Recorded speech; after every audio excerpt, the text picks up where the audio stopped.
Halo semuanya, Assalamualaikum warahmatullahi wabarakatuh. Salam sejahtera bagi kita semuanya. Berjumpa lagi dengan saya Haris, masih di channel YouTube Ahmad Haris Effendi ya Bapak Ibu. Nah, pada kesempatan kali ini, kemarin saya itu ada yang bertanya ya, ada yang bertanya kepada saya terkait Mas, kira-kira bagaimana cara mengetahui bansos itu sudah cair atau belum? Ya, karena banyak penerima manfaat yang kadang tidak mengetahui kapan bantuan PKH ataupun sembako itu tiba-tiba masuk ke kartu merah putih. Kalau penyaluran di daerahnya menggunakan pos, saya kira sangat mudah ditebak, yaitu dengan adanya surat undangan atau surat pencairan ya. Tapi kalau daerahnya penyaluran PKH ataupun sembako menggunakan kartu merah putih atau kartu KKS, maka kan sulit ditebak ini sudah ada saldo masuk atau tidak ya. Nah, berikutnya ada juga pertanyaan, Mas, kenapa kok jarang menginfokan terkait pencairan bantuan sosial? Nah, dari kedua pertanyaan itu akan saya tanggapi pada kesempatan kali ini ya Bapak Ibu. Bagi Anda yang ingin tahu infonya dan ingin menambah wawasan terkait bantuan sosial, silakan disimak penjelasan saya kali ini sampai tuntas. Dan berikut info lengkapnya. Baik Bapak Ibu sekalian, masih berjumpa lagi dengan saya tentunya di channel YouTube Ahmad Haris Effendi. Dan saya ucapkan terima kasih banyak ya, khususnya kepada Anda yang selalu senantiasa menyimak info di channel YouTube ini.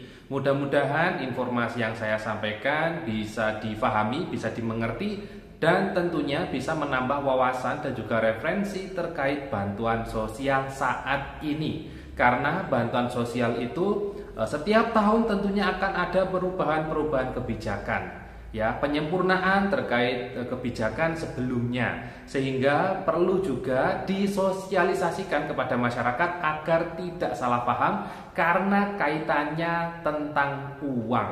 Kalau kaitannya uang kebanyakan memang sangat sensitif, sehingga perlu diberikan penjelasan lebih lanjut terkait kebijakan saat ini agar tidak salah paham dan agar tidak terjadi konflik di bawah. Nah, berikutnya Bapak Ibu, pada kesempatan kali ini yang tadi saya sampaikan, akan saya sampaikan dua tanggapan saya terkait pertanyaan ya, terkait pertanyaan dari sobat netizen. Pertanyaan pertama yaitu terkait bagaimana cara tahu bansos sudah masuk atau belum. Yang kedua yaitu terkait kenapa saya jarang mengupload info terkait pencairan PKH ataupun BPNT. Langsung saja Bapak Ibu, poin yang pertama terkait bagaimana cara mengetahui. Tentunya untuk mengetahui bansos sudah cair atau belum, ya bisa melalui notifikasi yang masuk di SMS. Kadang ada penerima manfaat yang memanfaatkan fitur namanya SMS banking ya, atau SMS notifikasi. Ketika ada saldo masuk di rekening bansosnya, itu biasanya ada notif yang masuk di handphone. Seperti ini sudah masuk jumlah sekian pada hari ini jam sekian dan sebagainya.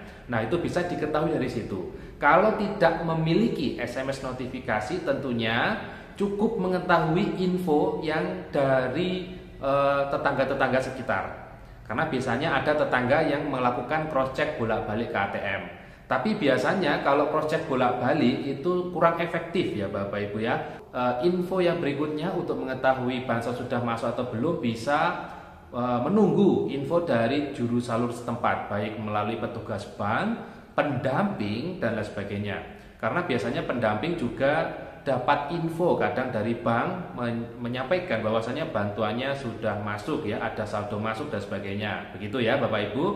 Jadi yang menggunakan KKS di daerahnya menggunakan kartu merah putih, saya kira untuk mengetahui caranya seperti itu. Mas, kira-kira kalau tidak diambil apakah akan ada masalah? Nah, karena kadang kalau tidak ada notifikasi yang masuk ke kartu merah putih, kadang orang itu kan tidak mengambil bantuannya. Tenang Bapak Ibu, biasanya bantuan itu akan ada jangka waktu. Dan biasanya pada jangka waktu terakhir akan diinfokan siapa-siapa yang belum mengambil bantuan. Nah, biasanya data-data itu akan disampaikan nanti, disampaikan maksudnya oleh pendamping. Misal pendamping dapat data dari bank, Mas, ini ada nama-nama ini belum ngambil bantuan, silakan dibantu diinfokan. Nah, biasanya seperti itu. Jadi nanti akan ada petugas yang membantu menginfokan Bapak Ibu ya. Itu yang pertanyaan yang pertama terkait kapan cairnya. Tentu di tiap daerah bisa berbeda jadwal ya Bapak Ibu ya, tidak sama.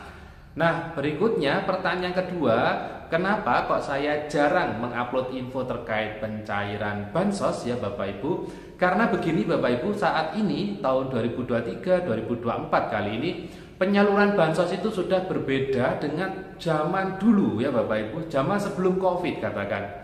Sekarang tiap daerah penyalurannya bisa berbeda bank. Misal Kabupaten A ini menggunakan Bank BNI ya, Kabupaten B Bank Mandiri, Kabupaten C bisa jadi Bank BRI, Kabupaten yang lain bisa jadi BSI, ataupun daerah lain bisa menggunakan POS. Jadi juru salurnya berbeda-beda. Nah, karena juru salurnya berbeda, tentu jadwal pencairannya bisa berkemungkinan besar berbeda. Misal di sini saya menginfokan, alhamdulillah untuk Bank BNI cair. Nah, itu belum tentu daerah lain ikutan cair ya Bapak Ibu. Nah, di sini saya juga menjaga perasaan karena kadang ketika saya menginfokan terkait pencairan bansos, ada yang menyimak video saya langsung cek di ATM. Ternyata setelah dicek di ATM tidak ada saldonya. Nah, itu kan akan kurang efektif ya Bapak Ibu. Kalau jenengan ya mendapatkan info terkait pencairan bansos bolak-balik begitu ya, terus Anda juga bolak-balik ke ATM, ternyata saldonya masih saja kosong, itu kan juga akan menghabiskan biaya, baik biaya pulang perginya dan sebagainya ya Bapak Ibu. Jadi untuk informasi pencairan, karena sekarang sudah berbeda-beda, tidak sama tiap kabupaten kota, sehingga saya jarang mengupload info terkait info cair PKH atau info cair BPNT begitu ya Bapak Ibu ya. Jadi seperti itu ya. Karena seperti ini, nanti kalau ada info terkait pencairan baik di YouTube ataupun di media sosial lain, saya titip, nanti silakan disimak dulu kira-kira itu cair di daerah mana, karena belum tentu di daerah Anda ikutan cair. Bisa jadi daerah Anda cairnya lebih cepat dari kabupaten yang lain, bisa jadi terakhir dari daerah lain. Itu segala kemungkinan bisa saja terjadi ya Bapak Ibu. Nah, mungkin itu penjelasan yang bisa saya sampaikan pada kesempatan hari Jumat sore kali ini. Jadi karena video ini kan saya upload di Jumat sore ya Bapak Ibu ya. Jadi kalau Anda menonton video saya malam hari, pagi hari, ya saya ucapkan selamat malam, selamat pagi, selamat sore ya. Terima kasih sudah menyimak begitu ya Bapak Ibu. Silakan bagi Anda yang ada pertanyaan yang ingin dikonsultasikan seputar bantuan sosial, dan jika saya bisa menjawab ya, nanti akan saya coba bantu tanggapi melalui video. Karena tidak semua hal terkait bansos saya bisa mengetahui ya Bapak Ibu. Saya juga perlu mempelajari terkait kebijakan terbaru dari Kementerian Sosial bagaimana, dari lembaga ini bagaimana, sebagainya Bapak Ibu ya. Dan infonya juga besok bulan Juni akan ada terkait peraturan Menteri Sosial baru ya Bapak Ibu ya, terkait updating pengusulan bantuan sosial. Nah, kita nantikan aja besok infonya seperti apa. Terima kasih sudah menyimak. Mohon maaf kalau ada kesalahan kata dan ucap. Kita bertemu lagi besok. Dan wassalamualaikum warahmatullahi wabarakatuh.